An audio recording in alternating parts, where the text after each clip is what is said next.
যেটা রনি যে কথাটা বলেছে, হয়তো যদি আন্দোলন না থামে তাহলে তো তাদের পাকিস্তানে পাঠিয়ে দেওয়া ছাড়া আমাদের আর কোনো গত্যন্তর।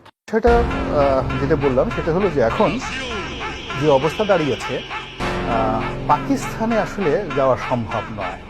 পাকিস্তানে যাওয়া সম্ভব নয়। ওনার কথা মতো যদি 4 কোটি রাজাকারের বাচ্চা এই বাংলাদেশে থাকে, তো 4 কোটি রাজাকারের বাচ্চা, তার সঙ্গে যদি 4 কোটি রাজাকারের বাপ ধরে, বাচ্চার বাপ ধরে, তাহলে তো আরও প্রায় 1 কোটি চলে আসবে, 5 কোটি।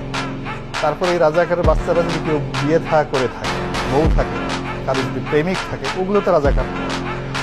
এটা কোনো অবস্থা না। অর্থাৎ 5 কোটি রাজাকারের বাচ্চা, তাদের বাপ, তাদের মা, এরা রাজাকার। এদের যদি বিয়ে করে থাকে বউ রাজাকার, এ যদি প্রেম করে থাকে কারোর সাথে, এই যে ইয়াং ছেলেরা, তো এটা তো সঙ্গতি কারণে আন্না রাজাকারের মেয়ের সাথে সে প্রেম করবে, তার বাড়িতে কোনো মুক্তিযোদ্ধার মেয়ের সাথে সে প্রেম করবে, এটা common. This number is more than 12 lakh.